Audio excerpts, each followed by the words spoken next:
Hey guys, it's Laura. Welcome back to my channel. Today I'm going to be talking about 5 designer items I am so glad I didn't buy. Again, if you're new here, my name is Laura. I do videos on luxury handbags, shoes, shopping, occasionally travel. So if those are topics that you like, please consider subscribing to my channel, sticking around for the next video. And if you are one of my returning viewers who hasn't subscribed, please consider subscribing. It really helps small creators like myself. Quick disclaimer before we get started. If you own any of these items, this is not a hate video on any of these things. If you love these items, great, keep on loving them.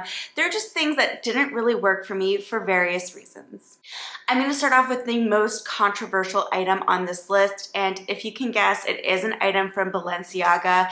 Now, Balenciaga is a brand that I generally don't really love a lot of their things. It's not really my style in general. So things like the hourglass bag, the casual bag, those are not really bags that I gravitate towards. But there was one thing from Balenciaga that I did really like, and it was the Balenciaga sweater with the logo all over it. I especially liked it in this really nice brown color with the black logo. And if you're watching this video, I'm pretty sure by now you would have heard about all the controversy surrounding Balenciaga, and I will get into that momentarily. But let me talk about the reasons why I decided not to buy this sweater before all of that controversy. So number one, it is a very pricey sweater, and being that I live in Miami, Florida, it gets chilly maybe 1 or 2 days out of the year, and as the years have gone on, we used to get a lot more chilly days in the past, which was a nice break from the heat, but recently it just feels like we don't really get those days anymore. So to spend so much money on a sweater when you live in Miami doesn't really make a lot of sense unless you do travel to cold weather places.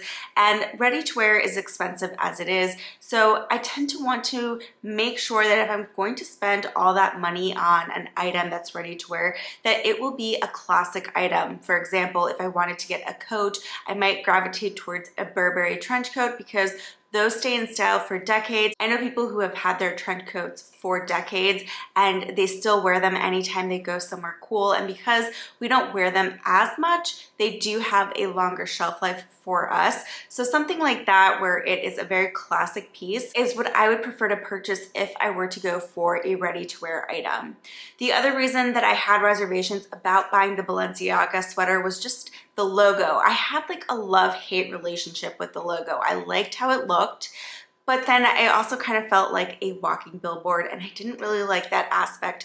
So because I wasn't totally sold on the sweater and the price point, I decided to hold off, and I am so glad that I did. Because if you haven't heard, there was a very big, horrifying controversy over Balenciaga's latest campaigns that involved children, and I don't want to go too much into it. I don't want my video to be flagged. If you aren't aware of what happened, you can easily look it up and see news articles about the campaign and see photos, but it basically involved kids in very inappropriate situations, and it was very horrifying, and I can understand why myself and other people were so upset about putting kids in photos like that when they never should have been. You know, we unfortunately live in a world where kids fall victim to crime all the time, and photos like that just have no place in fashion. And Balenciaga's response to the whole thing was just less than satisfactory, if that can even encapsulate the feeling that people had by their response.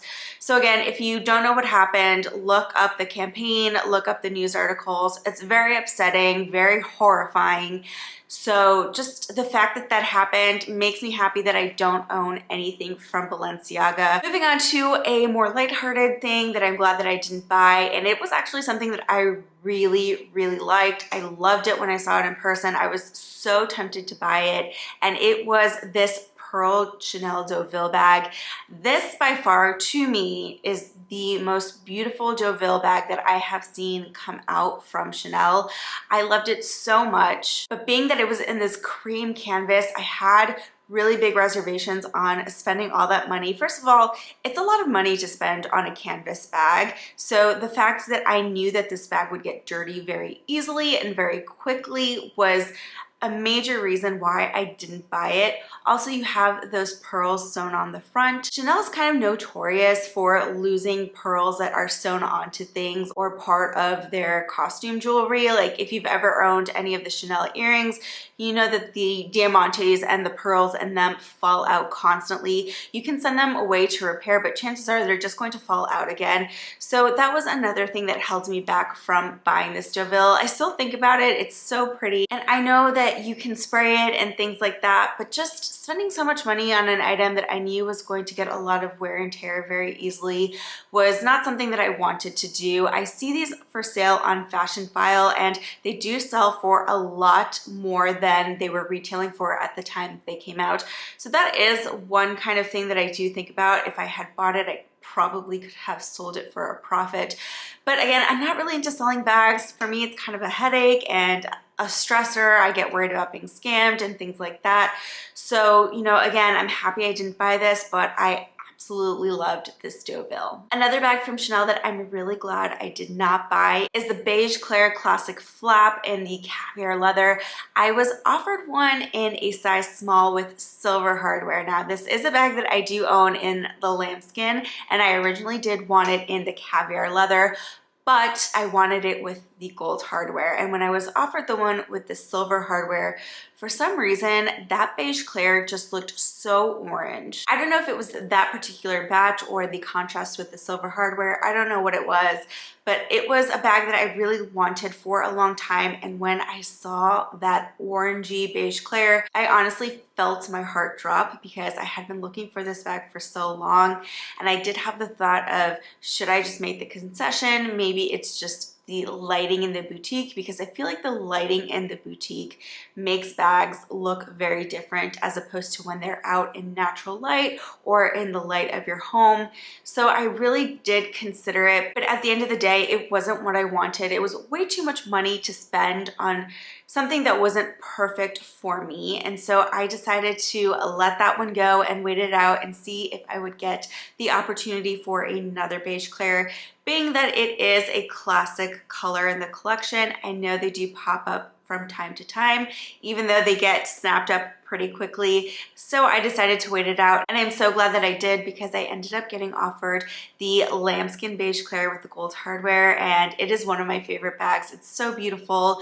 The Beige Claire on that one has more of a pinky undertone to it, so for me, really the perfect beige. Fourth on the list is another bag, and it is the Gucci Diana bag. Now, if you would have seen earlier this year, I did a shopping vlog at Bell Harbor and I popped into Gucci. I love the Gucci store there. It's so fun and girly, and they had a lot of the Diana bags in the different sizes, and I particularly was drawn to the mini size. I loved it in the white color and the pink color. And I very seriously considered buying that bag during that shopping trip, but I decided to kind of wait it out.